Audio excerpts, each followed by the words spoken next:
Hi, my name is Stan Voelkel, and what I've been doing with a couple of videos is try and reach out to people that are currently working with their client, the ways that they're working with their clients with regard to the COVID virus. And what I thought would be a good idea is to have someone from the employee benefits side of business actually a little bit about what he's experiencing, what he's seeing in this day and time. So with that being said, I have Matt Worsham with Shepard and Walton Employee Benefits. So Matt, thanks for coming on. Stan, thanks so much for having me. Really appreciate the thought. Yeah, perfect. Well, so to start, I'd really like to get, if you could just tell the audience a little bit about yourself and a little bit about your company and what it is that you do for your clients. Yeah, absolutely. So I am an employee benefits consultant. The name of the company is Shepard and Walton Employee Benefits. I'm a partner of the firm. We operate out of Austin, Houston, and the Rio Grande Valley. Our firm serves as the broker for approximately 450 clients across the state of Texas and beyond. Our job is kind of three-pronged. So number one is taking care of the original pricing and or the renewal. So, i.e. to make sure that you as the employer have the absolute best deal no matter what. So whether it's self-funding or fully insured, all of the different options, whether it's, negotiating with Blue Cross, Cigna, Aetna, Humana, UHC, whatever that looks like, we want to make sure that you guys have the absolute best deal no matter what. Our firm is a little bit unique in the fact that all of our partners actually came from those insurance companies. And now we have kind of banded together and quite frankly, beat them up for a living. And so we're really good at the, part one, which is the pricing and the best deal part of the job. Part two is really the effective communication of the benefits to the employees, whether or not they're using an online enrollment system or they want to use a Zoom video or GoToMeeting, whatever that looks like these days. We actually manage all of that from soup to nuts. Mm-hmm. We provide all the benefit materials to all the employees, make sure that everything is clear, concise, and they understand exactly what it is that they're buying. And then part three is the ongoing help for not only the HR, the CFO, the owner, as businesses evolve, as changes happen in the economy like we've seen lately, but also the ongoing claims, the advocacy for the employees and how they use the benefits and what that looks like. And so that three-pronged approach makes us a little bit unique. Our average client size, or I want to say our target client size, is between 50 and about 700 employees. Obviously, we've got a lot outside of that realm, but for the most part, that's where we're targeting, and that's where we feel like we do our best work. Right, gotcha. So what are you seeing, in the last, I guess, 5 or 6 weeks? What are you seeing from most of your clients right now? It's been a pretty wild 6 weeks. I feel like we are operating in the wild, wild west. Any rules that you knew, similar to real estate, as you know, are just kind of thrown out the window. Businesses are reacting in real time at an extremely fast pace. They are looking for their consultants and advisors to operate at the same pace. I'm probably fielding somewhere in the neighborhood of 30 to 40 calls a day from business owners, either looking for advice, data, communication techniques, or all of the above based on either best practices we've seen or based on, the law as it continues to change and the guidance as it continues to change, whether it be from the different governors, the states, from President Trump, whatever that may be. Really, everybody's just trying to keep up with a really rapidly changing landscape. Right. So it's kind of like, you're sitting there juggling and someone's throwing you another ball. Yeah. So aside from the three things that I mentioned that we kind of do for a living, this is a whole nother section that we have put on our shoulders and taken on. I think our clients recognize it. I think they realize that this is outside of the norm, but we understand that they need help, and this falls under our area of expertise, and we're able to do so. And so that's where we're pivoting. What's the general reaction that you're getting from some of your clients? Is it like panic, or is it just fear? I mean, what are you seeing? It really depends on industry. We have extremes on both sides of that. So we've got IT clients that are providing different types of abilities to talk like you and I are today. And they are growing like crazy. So you Zoom-like type software doing.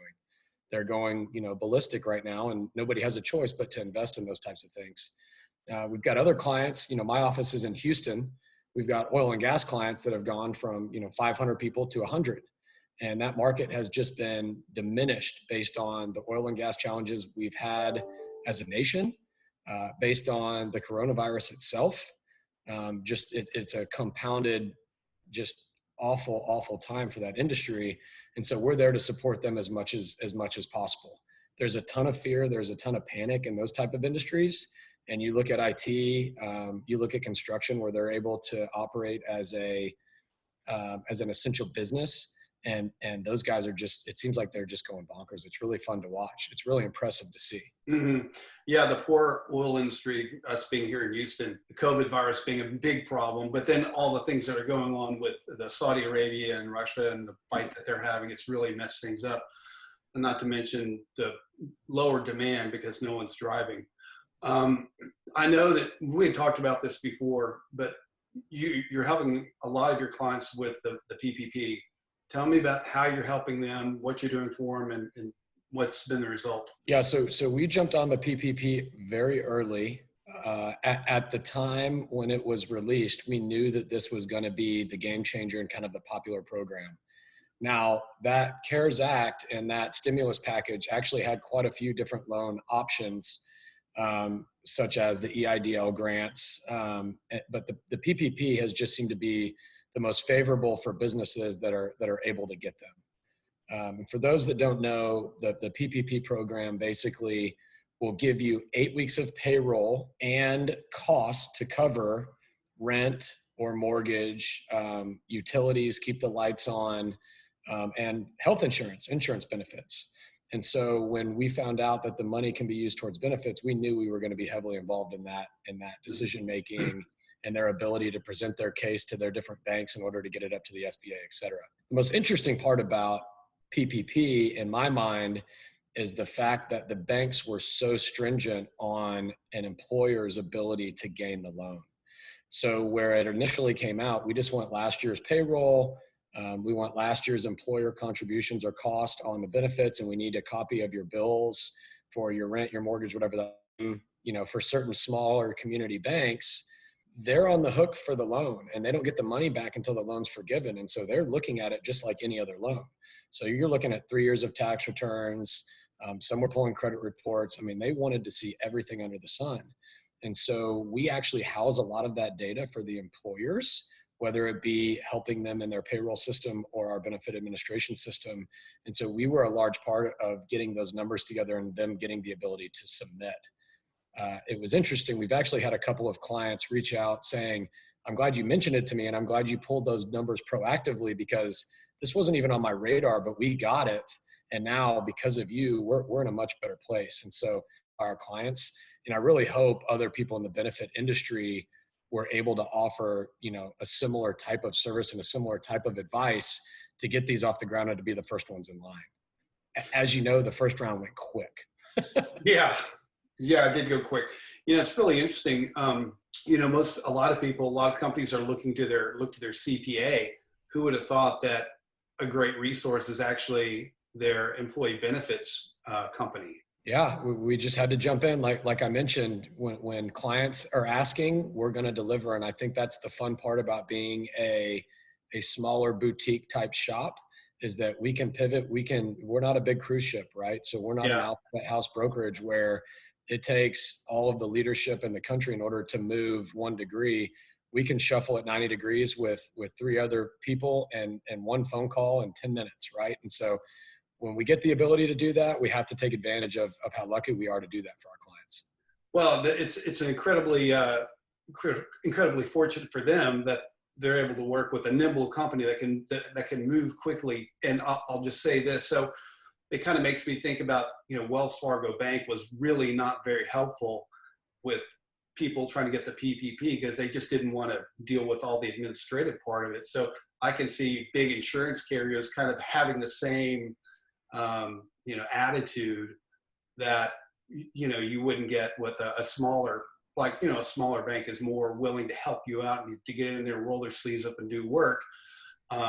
Just like y'all helping your clients out in that degree. Yeah. Pretty good analogy. What are the major insurance carriers doing right now?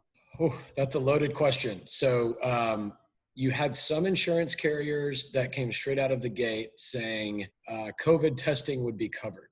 From there, it evolved to any type of COVID inpatient, any type of COVID treatment, any type of testing, basically anything that was done in a hospital in order to treat COVID, including ventilation, whatever that may be, is now covered. So employees or the users of the insurance were not paying towards their deductible, did not have out-of-pocket maximums. They were just covered as is, which was really neat.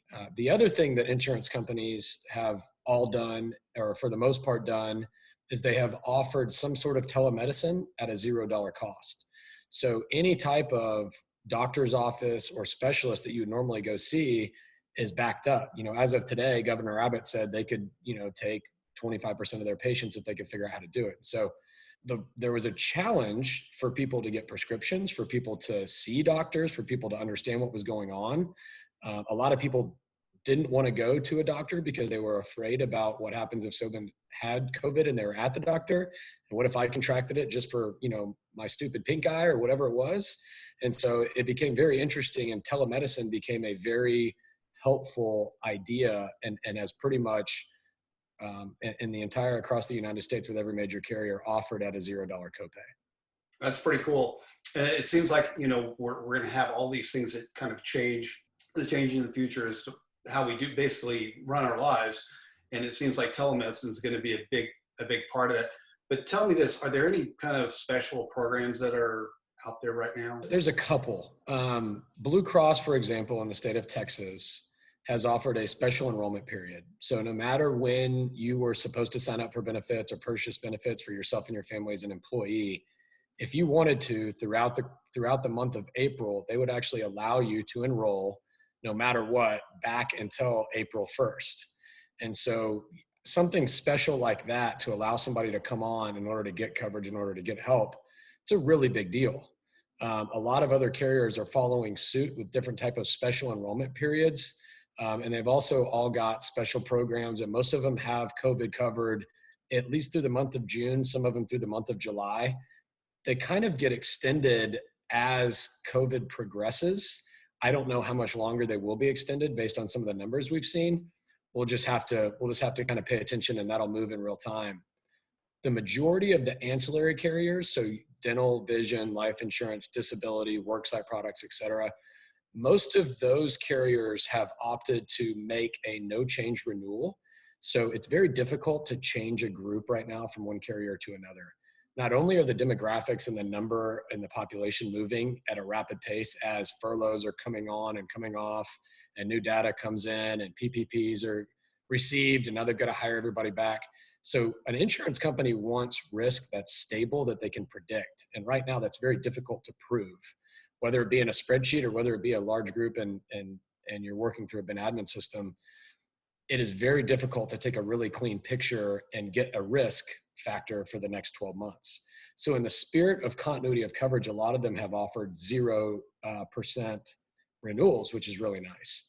So that's a little bit more difficult to do in the medical world. They, by law, have certain numbers that they have to hit based on the Affordable Care Act and what that law states. But, in the dental and the vision, disability, life, and those other worlds, a lot of them, they're just getting a rate pass and they're taking it and moving forward. They've got more important things to do, right? So do you feel like the government it seems like they're really trying to help, but is it really helping that much? Are you talking about the insurance carriers, or are you talking about the government themselves? No, I'm just talking about with the PPP and the CARES Act and all that stuff.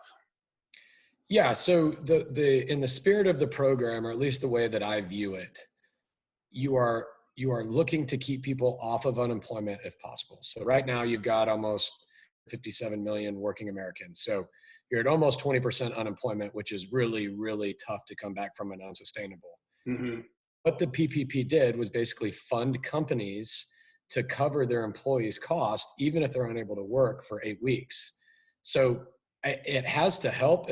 I'll be interested to see when the numbers come out, how many employees received through their employer. But at that point, the employer is the unemployment office, right? Not many employers are able to work through this. And so it's all trying to accomplish the same thing, whether you're getting a little bit more from unemployment or you're still getting paid through your employer and they're covering your benefits, or you're still able to pay for your benefits. It's all attempting to accomplish the same thing. Keep people insured and keep money going in their paychecks. So that when we get through this, that, we're all in a place that can recover quickly. I think it's really interesting if you watch the stock market down pretty significantly, down to 17,000 or 18,000 in the S&P, right? Mm-hmm. If you look at it today at 23, 24,000, the interesting thing is the American people are really intuitive. They know that this is temporary. They know that when a vaccine comes, that the economy was stable, it was strong, and we were in a really good place. And so it's interesting watching all the dynamics and learning. And again, this is all my perspective. I'm not preaching to anybody. I don't, it's personal opinion, but it is interesting to see all of this kind of come to fruition about a month and a half later. So what kind of losses are you going to see from, or what kind of losses are the insurance companies going to have as a result of this, hopefully once in a lifetime event? It's actually a really good question. I've been paying attention to a couple of different news sources. I saw a fourth one today from Kaiser that actually mentioned health insurance companies, their first quarter earnings are getting released this week. One of the things that we're expecting is for their earnings to actually be extremely profitable through the roof. It's kind of surprising. We're only looking at 6 weeks worth of data right now, but if all of the elective surgeries are now being terminated at this point, or they're being passed along to another quarter or another time, and the COVID crisis didn't cost us as much as we potentially thought it would. For example, we built out, NRG to be a hospital that we never touched. And so, we prepared for the worst. We were lucky that the worst didn't happen. It's interesting that their profits are supposed to go through the roof. Now, insurance carriers are mandated to have a loss ratio, depending on the group size, but around 85% in the fully insured arena, and they can make 4%. So if you look at them and their ability to be extremely profitable during this time because of the lack of doctor's visits and different types of elective surgeries, et cetera, we're actually projecting the renewals in third or fourth quarter to actually be lighter than what we may have expected. So it'll probably be about 2 to 3% per group. But if you were going to get for example, a 7% renewal, we would expect that to land somewhere around the 4 to 5% renewal, because of what the insurance carriers are mandated to do. Not necessarily what you would think is going to happen, but it's interesting that the losses with COVID haven't necessarily caught up with the elective surgeries that have been backdated. Yeah, it's really interesting to see what happens moving forward. There's just so much that's unknown right now. So with that being said, Matt, I appreciate your time. Once again, this is Matt Worsham with Shepard and Walton. Appreciate your time. Hey, Stan, thanks for having me on. Hope I was able to deliver a little bit of insight to your viewers. I'm flattered. So really appreciate you thinking of us and look forward to catching up soon. Thanks so much. Great. It's great to have you. Thank you.